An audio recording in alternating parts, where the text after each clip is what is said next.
Gagne, founder of Numinous, the organization that sponsors the Global Peaceful Cities Project. And this video, it's an amazing blessing to be speaking with Lynne McTaggart, who is the author of 4 New York Times bestselling books, The Bond, The Intention Experiment, The Power of 8, and The Field.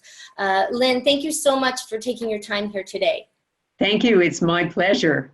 Yeah, I just got to tell you a little bit about what happened when I saw your book. Was it in 07 and 08 with the Intention Experiment? I've been working in biofeedback for almost 25 years. And so I would see the power of intention in the body through objective instrumentation. And I got to tell you, back then, I remember so clearly because, I was in my late 20s and spending so much money on any book I could find that would actually have one reference to intention, maybe back in the bibliography, I had to dig it out, but I would spend, I remember questioning myself saying, this is ridiculous, and wanting to find anything I could because I would see the power of intention in the body. And then, of course, I started getting interested in prayer research. So then that whole thing and the TM. And so when I saw your book, I'll never forget it, I was on Amazon, and all of a sudden your book popped up, The Intention Experiment. I was like, oh my gosh, there's one book that has all this research just on intention, and you fleshed it out so incredibly well. I just thought I had seen the promised land or something. So first of all, thank you so much for that work. I just personally. And also, the reason why I think that book is so important is because you really flesh out intention and all of the different aspects of it. Is there possible you could share one research study or one concept or something, one research study that would really help people demonstrate the power of thought, something that would be especially helpful or very clear? Well, I think that it's very interesting, in terms of the work in the Intention Experiment. The love study was one of my favorite. But I'll also tell you about something else that I actually love, because it demonstrates that even though our brains are really sophisticated, they're also a little bit dumb because they can't distinguish between an action and a thought of an action. And that was a Cleveland Clinic study which looked at if there was any difference between going to the gym and working on your biceps and just thinking about going to the gym and working on your biceps. And they had 2 groups of people, and one group actually went to the gym and worked out and on their biceps, and the others were allowed to just sit on their sofas and be couch potatoes and think about it. And they found that the people who went to the gym increased their bicep size by 30%, but the people who just thought about doing it increased their bicep size by 15%. So that really demonstrates something that's really important in biofeedback and lots of other things, which is when you think about an action, you set in motion the same neurons that you would if you were actually performing the action. It's almost like a rehearsal. And so this is why, most elite athletes go through mental rehearsal. They imagine the whole game, match, or whatever in their heads in exquisite detail, as though they were going through the process, because they know that essentially trains the brain. The other study I was talking about, the love study, was really about couples where one of the partners had cancer. And the Institute of Noetic Sciences took 2 groups, and they put one group in, they took individual couples, and they took one member of the couple was in one room, lots of camera equipment on him or her. This was the ill partner with all kinds of equipment to measure their physiological processes. The other one was in another room with a monitor, seeing his partner flash up every so often. Also attached to all kinds of physiological equipment. And every so often, when the well partner saw the image of his sick partner, he was supposed to send intention, or she. And afterward, they collated all of that physiological equipment. During the times that the well partner was sending intention, they discovered their heart waves started synchronizing, their brain waves started synchronizing, the rate at which their blood flew to the extremities synchronized, their breathing synchronized. It was essentially 2 bodies became one. So there's that interesting stuff. And of course, there's the interesting stuff in my book, The Power of Eight, which is really all about our intention experiments, but also my discovery of what happens when you scale this down to a small group intention, just groups of 8 sending intention to somebody in the group with a health challenge or somebody outside of the group, or even any other challenge in their lives. I mean, we finally did a brainwave study on this because I had thousands of people where we were having spontaneous healings. I mean, I just came upon it by accident in 2008 when during a workshop I decided, well, let's just give this a try. Hey, let's put people in groups of 8 and see what happens to them. And, you know, my husband's the one who christened it The Power of 8. He's a good headline writer. And we expected it to be a little feel-good effect, like getting a facial. But it wasn't what happened at all. People came back the next day and we had these extraordinary healings. You know, we had a woman with cataracts who was 80% better. We had a woman with terrible knee arthritis who was walking in normally and said her knee didn't hurt anymore. People with depression felt lifted. Insomnia, first good night's sleep in years. You know, IBS gone. And so that happened over and over and over and over again in thousands of the groups that I've run now, and not only among the senders, but the receivers. And so, of course, this was puzzling to me. And I dismissed it as a placebo effect until I started to see that the senders of intention were also having major life changes. So one of the most powerful studies, I think, was done by Life University, the largest chiropractic university in the world, on my Power of 8 groups. They got a group of student volunteers and they put EEG monitors on one of the members of the senders while they were sending intention to one of the people with a health challenge in the group. And they found almost immediately that their brain waves underwent huge, major changes. There were global quieting of the brain. There was a global quieting of the parts of the brain that have to do with separation, you know, that make us feel separate. The parietal lobes right back here, they help us to navigate through space. They tell us, oh, this is me. No, that's not me. And they were dialed way down. And so were the parts of the brain involved with worry and doubt. They were turned way down too. These were people essentially with a brainwave signature that described a state of ecstatic oneness. And when we compared, those signatures were almost identical to the brainwave signatures recorded by Dr. Andrew Newberg, formerly from the University of Pennsylvania, who looked at Sufi masters during chanting and Buddhist monks during ecstatic prayer. Identical brainwave signatures.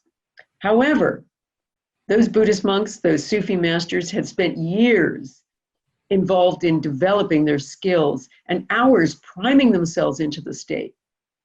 My people were student volunteers, most of whom had never even meditated before. And all they had was a 12-minute video from me telling them how to do this. Nevertheless, they were essentially transported into the miraculous in an instant. Wow. So if you want to know about the changes in the power of intention, all you need to do is form a small group, because there's where you will also find a fast track to the miraculous. Wow.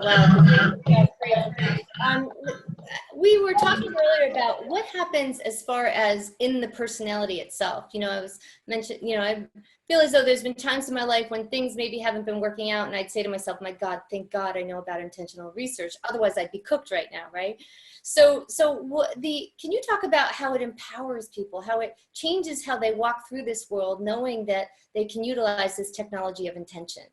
Sure, because you know, what we recognize, once you realize that your thoughts are trespassers that can go out in the world and affect other people and things, you suddenly feel like you're in charge. You're not just this thing that is buffeted by fate. You actually can control your reality to a very good degree. And all you have to do is be very clear about what that reality looks like. Now, that's the biggest challenge people have, is being specific, knowing to tell the universe what they want. This is the key message I give everybody in all of my master classes. Tell the universe what you want. The other really important piece here is people also understand when they're involved in small group work that one of the ways to empower yourself is to get off of yourself. You know, people are constantly saying, intention for me. Thinking intention is a little bit like, you know, just ordering things at a restaurant and saying, yeah, okay, so I'll have this, and I'll have that, and it's me, me, me, me, me. But what I found in my work is oftentimes people end up having amazing breakthroughs when they do get off of their own intentions. They start intending for someone else, and the universe essentially rewards them. Wow. Wow. And wonderful, wonderful. Yeah, I kind of feel like it creates a vacuum in the field, right? It seems as though you can feel it, like a vacuum as we put someone else on the throne of our thoughts, as in we take ourselves off and we put someone else on. It almost creates this openness, and it just seems to allow goodness to come into us as well. Not that that's why we're doing it at that moment, but yeah, great stuff. Great stuff. And I know that your readers have, your people have experienced it in your peace projects have reported this. We talked about this in the last video, this amazing compassion for people, kindness to complete strangers, situations getting resolved. So, if you want to learn more about intention, I would strongly encourage you to take one of Lynne's master classes. I've done 2 of them, and I've also did your health one, Lynne, as well. And so you will learn about the gritty details of this, and how the subtleties to this work. And I love, Lynne, how you said, can you talk about how we get better at it over time? Sure. I mean, the thing is, after a while, we do become better at it because we learn how to be specific. And that is the one thing I correct more and more than anything else. We learn how to get off of ourselves and to focus on other people, and how that it's not just a good thing to do, hey, we should all be nice to each other. It is actually something that has this amazing positive effect on your body, on your immune system, on your longevity. People who do things for other people, no matter how small that is, live longer, are healthier, are happier in every regard. So that's a real good piece, and we get better at that as time goes on. We also get an understanding of what works best for us. You have to sometimes try things and it doesn't work right away. Well, try it a different way, phrase it a different way. Usually I find when people aren't getting, something isn't working for them in their intention, I usually ask, well, what did you ask for? And it's usually something, well, I asked to win the lottery or something like that. And I said, oh, do you need that much money? Well, no, I just thought that was a good thing to do. And I did it for a group of us. I said, well, why? And they'd say, well, Jane needs $20,000 for her child, and Sam needs $15,000 for a new car, and so needs another $20,000. And I said, well, why did you ask for $65,000 or $55,000, whatever that total was? Why do you ask to win the lottery? Why don't you just ask for what you need, what it is that you really want? And people just they learn how to do that then, that, okay, trust in the process and learn it. And also to understand about letting go. Can we talk about that for a minute? Sure. Please. Okay. Well, people worry it a lot. They'll just say, oh, I got to do this intention all the time. Well, no, they don't. I mean, the universe will hear it once. Sure, you can go back to it and just ask for it. But I usually say when people aren't getting what they want, get off of yourself. Stop intending for yourself. Intend for someone else, and then see what happens. And 9 times out of 10, that's the time when it does happen. Right. So I think it's important for people to recognize that intention is a little bit of we're all doing experiments in our own lives, right? Trial and error, right? And to stick with it over time. And if you get a little discouraged or you get feedback back, right? What would you say to someone who's been trying to do, you said, who's been trying to intend for something, they're not getting the results, you tell them to get more specific, and anything else just emotionally, because that's what bothers me is when people try this work, they try it, they're not really skilled at it, it doesn't work, and then they abandon it. And to me, that's like abandoning gold. So, yeah. Exactly, because, there are techniques to it. in the intention experiment and in the Power of Eight, I've got a whole program called Powering Up, because I studied with intention masters, Qigong masters, Buddhist monks, master healers, to find out what techniques they used. And they used techniques.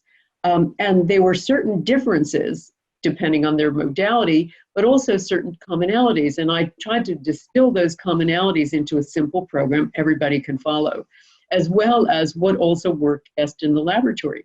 So, the techniques about a highly focused state, using it coming from the heart, things like that are really important. And many, many other things that you can do are really important to learning how to be an intention master. So it is about actually learning a skill, learning how to get into this very focused and energized mind state, learning how to be very specific, and many other things. There are about 12 key points that I talk about in my books. And it's about practice too. But also, finally, it's a real heart-centered thing of getting the idea that, asking for putting your cup out and waiting for it to be filled. As I say, a lot of times people don't get what they ask for because they ask for more than they need. And the universe seems to be pretty good at giving you exactly what you need, because I've seen over and over in my master classes when people were down to their last $200 or something, and they asked for exactly what they needed, or they thought about exactly what they needed. That was what came through in a windfall, exactly the money they needed. Wow. The $2,000 they needed to do this or such. I know one woman that was 2,000 pounds short. After she's from Britain, and she overspent on a holiday, and she realized she was 2,000 in the hole. And lo and behold, she sends an intention to get that back, just that money back. Lo and behold, a hotel contacts her in the Far East to say, "Oh, we overcharged you by 2,000 pounds." So the universe seems to just give you what you need. So don't be dumb and ask for big generalities like winning the lottery. Ask for exactly what it is you need. Oh, wow. Wow. What wonderful. And, just, it's so great to hear these very practical stories. Thank you, Lynne, so much for your work. Again, Lynne, go to lynnmctaggart.com to learn more.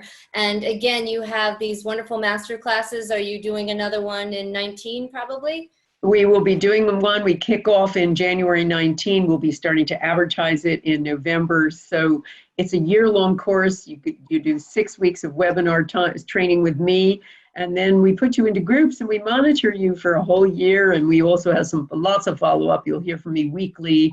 So we do that every year. We have other special types of things. We did Become a Better Healer with the Power of Eight. We're going to be doing many other sort of very focused types of courses using intention in advanced ways. And also in my intention experiments, I'll be running a great big one in the autumn of 2018 and in the spring of 2019. So join lynnmctaggart.com and you'll find out. And finally, if you want to set up your own Power of Eight group and you don't have 7 other people around you, you can just join my forum, lynnmctaggart.com/forum. And there you can advertise to set up a Power of Eight group in your time zone, or join an existing group. There are hundreds of them, and they're all able to communicate with each other and meeting regularly via Skype or Zoom. Wow, that's great. Because then you're sitting with skilled sitters. You're sitting with people who are steeped in your work, and they know how to intend well, and it's important, I think. And so, yeah, that's a wonderful forum. I'd love to know that I can send people there. So thank you, Lynne, so much for your time today, and thank you so much. I know your time. Thank you, Bethany. Keep up the great work. Okay, you too. I look forward to seeing what's coming out soon for you. Thank you. Great. Bye.